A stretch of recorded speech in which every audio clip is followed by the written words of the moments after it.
welcome to Gaston Spotlight. I'm your host, Abigail Acquire, and I'm here today with my guest, Michael Carpenter, owner of the local music venue, The Rooster. How are you doing this morning? I'm wonderful. How are you? I'm doing well. Thank you for asking. So tell us, what is The Rooster? The Rooster is an entertainment venue in downtown Gastonia. We host live music, we do stand-up comedy, we do open mics every week, and any other form of art that we can find a place for on our stage, we provide that opportunity to local artists. Very cool, all sorts of things. So what made you want to open The Rooster? Well, there's a longer story to it, but the short of it is my wife and I are big consumers of entertainment, and we would always find ourselves on these long drives home from shows, and we started discussing what it would be like if we opened a place to do entertainment, and 6 years later, here we are. Nice.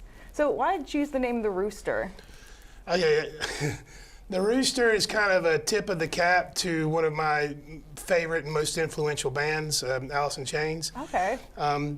Rooster isn't necessarily my favorite song by them, but the story that it tells is a very relatable kind of blue-collar story that a lot of people I know have similar experiences as the one described in that song.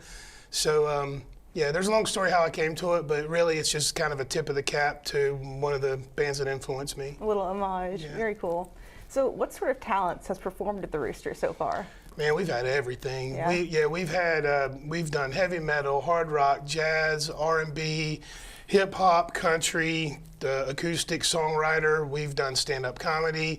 I mean, any artist, specifically artists that do original music, we try to provide opportunity for them.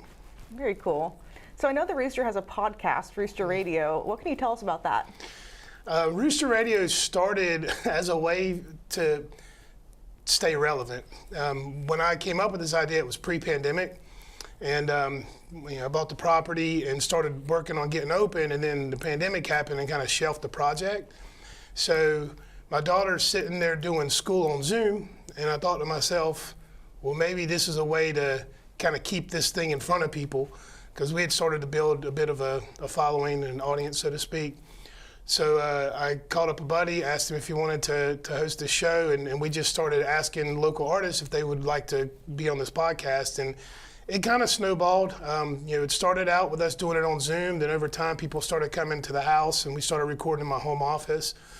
And then after about 30-something episodes, we got video cameras, started recording it, putting it on YouTube, and now I think this week we just posted episode 66. So. Oh, wow, okay.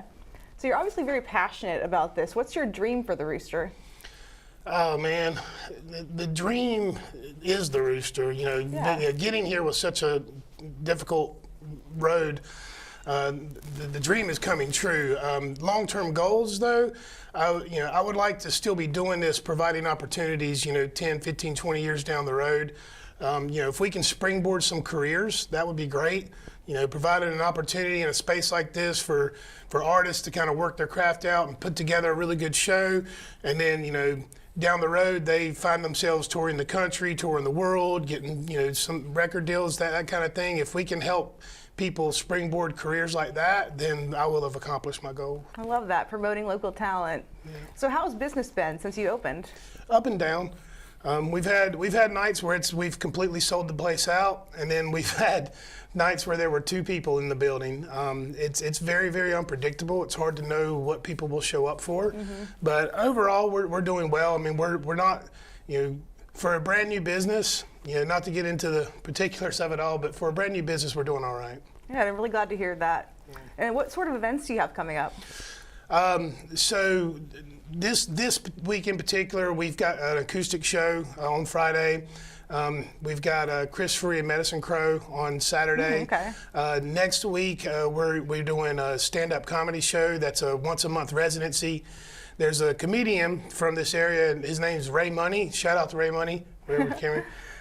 He brings in traveling comedians from across the region. So these are guys that are doing it professionally, that some of them have TV credits, some of them have their own podcast, and it's a legit comedy performance. And that's once a month on the 4th Thursday of every month. And so that'll be next Thursday, the 23rd. We've got an EP release party next Friday for a band called Dove Cage. We're doing a burlesque show in April.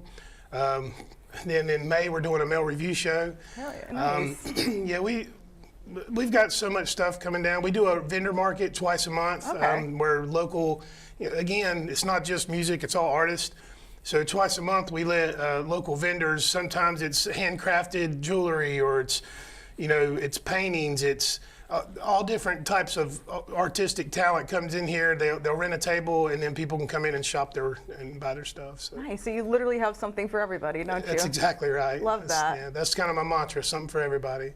Well, thank you so much for being here today, and for all of you for tuning in. Please go check out the Rooster sometime.